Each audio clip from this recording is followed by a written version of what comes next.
Hey, what's up YouTube? This is going to be a quick video on me replacing a blower motor out of a Dodge Ram 1500 4x4. The year of the vehicle is a 2005. As far as the replacement of the blower motor goes, the blower motor is located in the vehicle. You have to go on the inside of the truck, and the blower motor is located underneath the passenger side dash. I already replaced the blower motor yesterday. I know the replacing of it itself is not that difficult. It was just how easy it was for me to get into the crevices or whatnot to remove the screws to pull the piece out and then replace it. But anyway, I have the old blower motor here. It's the one that I replaced yesterday. So here's what the blower motor looks like, and this is actually the way it would go in to the spot where it's supposed to go. It would go in straight up just like this. So in front of me is the front end of the vehicle and the firewall, and I'm sitting in the car seat on the passenger side. The blower motor would go in underneath the dashboard, and it would just go straight up in like this. And on the bottom side of the blower motor, it's got 3 screws. One would go here, one would go here, and one would go right here. The one for here and the one for here is easy to get to because this one is in the very front and this one might as well be in front. It's just positioned in an easy way to access. This screw right here is hard to get to. So actually right now with the new blower motor inside, I don't have this part screwed in. I just put the screws in right here and right here. I didn't think it would be that big of a deal to not put in this third screw, which would be hard to get to, and you'll see that in a minute. If you're a perfectionist or whatnot, you might think, you know, that you need to put in all screws, and if that's the case, that's okay. But as far as I'm concerned, this screw and this screw does enough to hold this whole piece in, and the operation of the blower motor itself is not dependent on whether or not all 3 of these screws in. Just having these 2 in my opinion, is sufficient enough. I may be wrong, and people may disagree, but the only reason why I'm not putting this one in is just because it's a little more difficult to get to. So we'll go ahead and get started. As far as replacing the blower motor, the only tool that I'll need is a flathead screwdriver, and you'll need one that's about this small because you don't have any room to play with as far as trying to remove the screws. There's just not very much room between the floorboard and the where the actual motor would sit at. So let's get started. So underneath, we're on the passenger side, underneath the dash, and this right here is the blower motor that needs to be replaced. Actually, this is the new blower motor. This itself does not have to be replaced, but this is how you go about doing it. So anyway, there are 3 screws, like I said. The first screw is right here. The second screw is underneath, and it is right here. I don't know if you'll be able to see that, but there's the second screw. And the third screw is right up here where my finger is. And currently there's not a screw there, and I don't think I'm going to put it there. If you see, it's pretty steady right now. But anyway, we'll go ahead and get started with the removal of the blower motor. Real quick, I'll just mention that the blower motor is what allows the heating and air conditioning inside the vehicle to work. So the fan on the inside rotates, I guess, and if that's not rotating, then no air, whether it's hot air or cold air, will blow out through the air vents. So anyway, now I'm going to get started with the removal of the blower motor. And the very first thing that we need to do is disconnect this power cord. And it's fairly easy to do. You just press down this little clip right here, and it comes right out. And we'll just push that to the side. And now we'll start removing the screws that are holding the that is holding the blower motor in place. So this is the first one. I might have to put the camera down, but we'll see.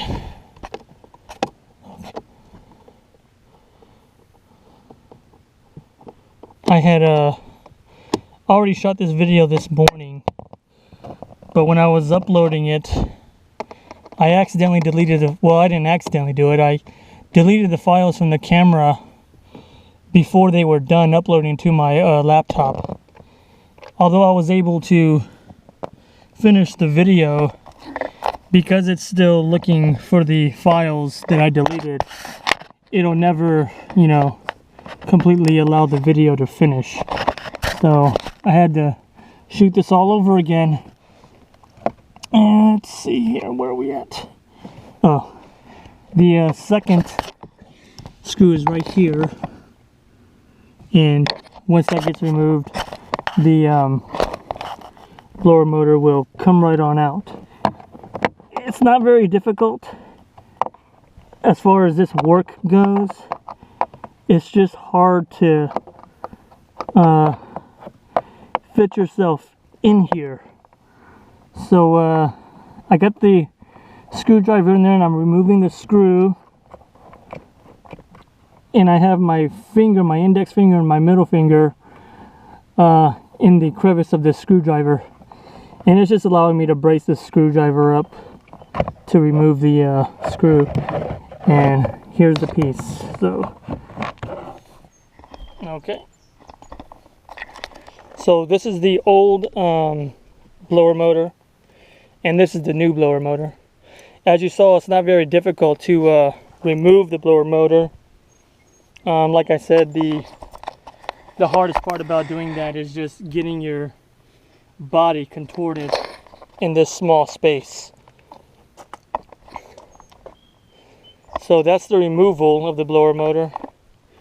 You can see that it's a lot cleaner, obviously, and there's really not much to say about it. This is where the power would go. This is the back screw that I probably won't secure, but this is the one, the passenger seat on the outside, and this is the one that's that was to the lateral side of the motor underneath. So now we're going to go ahead and replace the blower motor. Put the blower motor back in its spot.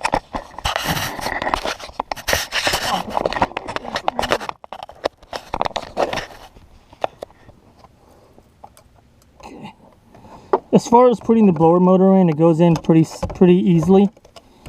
It sort of like falls into place. We just need to get around this, and I think there's only one way that this would go in, so there's not really a real way to put it in wrong. Like I said, it falls into place, and it just now did. I don't know if you heard that, but I'm gonna put in the one that's on the outside. That's what I did last time.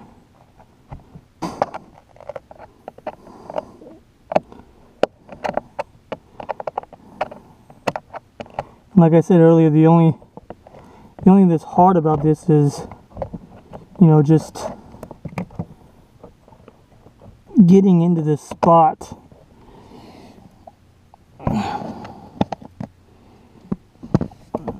Now,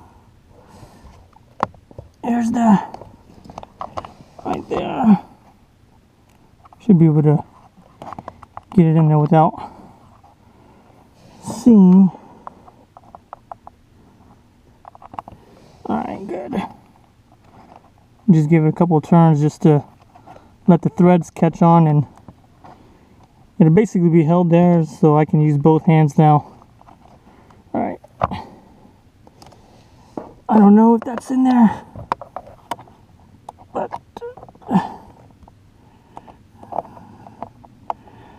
so now I'm just gonna hold, because obviously I can get to it.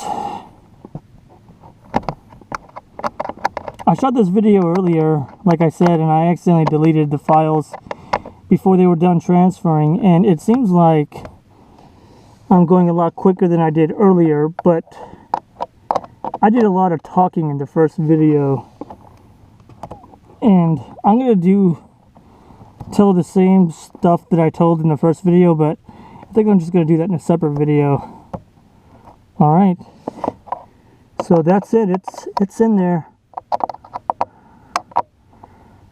Okay, it's tight, and that's tight.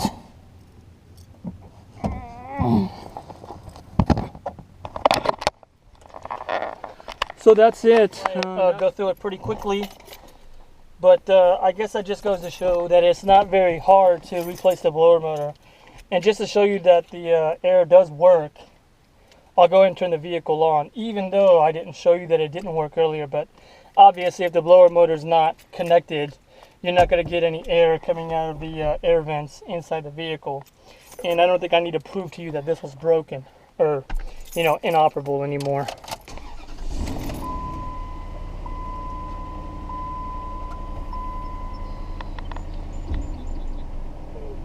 There's a fail. You know what? I forgot to, I guess I did prove it to you. I turned the vehicle on and the air didn't come out. But the reason why that is because I forgot to plug in the power. So here's the power. And I don't know if you'll be able to see there, but that's where it plugs in at. And it just snaps in. Looks like it's already in there. I gave it a little tug to make sure that it wouldn't come out.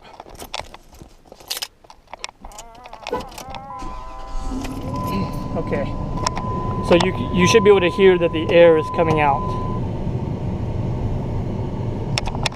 So there it is. That was a video on me replacing the blower motor in a 2005 Dodge Ram 1500. I don't know that all that matters, but I'm pretty glad I did it, because it was getting very hot. And like I said, we drive this vehicle around more so than we do our other vehicle, just because it has more room for the kid in the back seat.